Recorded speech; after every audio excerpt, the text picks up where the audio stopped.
Bienvenue dans Terrienne, l'actualité sur la condition des femmes dans le monde. Et on commence avec le choix de Terrienne, avec ce 18 octobre, la journée mondiale de la ménopause.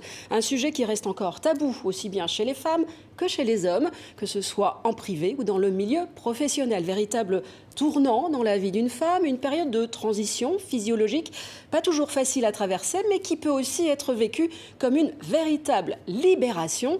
Tout sur la ménopause, entre non-dits et idées reçues, on en parle avec l'autrice Brigitte Carrère. Maintenant, les femmes, elles peuvent vivre, allez, on va dire 35 ans ménopausées. Donc, c'est quand même une grosse partie de la vie.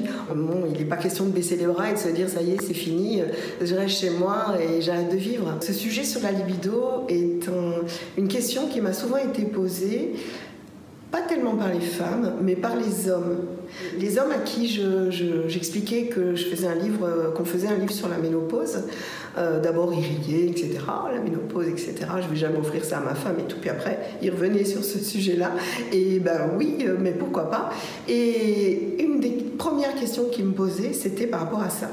Donc comprendre pourquoi sa femme pouvait éventuellement changer son rapport à la sexualité et ensuite comment ça a évolué. Et je leur donne des explications et ils sont très très très intéressés.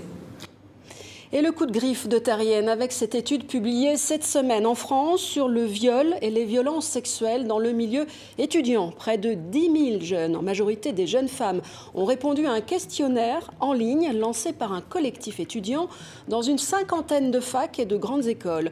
Une étudiante sur 10 dit avoir été agressée sexuellement. Une étudiante sur 20 déclare avoir déjà subi un viol. La faute à qui? L'effet de groupe, l'impunité et l'alcool sont les principaux facteurs qui favorisent ce climat d'extrême violence dont cette étude révèle aujourd'hui l'ampleur. Le coup de cœur de Terrienne, une héroïne du Far West mise à l'honneur dans un film d'animation français, Calamity, un film résolument féministe réalisé par Rémi Chaillet et qui, au-delà de la légende, nous plonge dans l'enfance de Martha Janes, une petite fille devenue femme cow-boy dans un monde d'hommes. Allez! Hey! Hey! Hop, hop, hop, hop!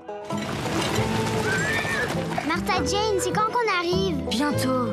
Quand on arrivera en Oregon, les chariots s'arrêteront et on se construira chacun une vraie maison. À vous, les canaris! Accrochez-vous, les enfants. Calme!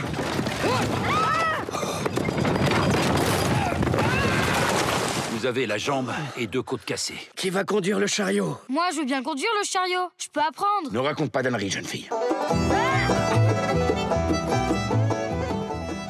Voilà, Calamity à voir, aussi bien pour les petits, petites, pour les grandes et les grands. D'autres infos vous attendent sur notre site, bien sûr. Sinon, rendez-vous la semaine prochaine.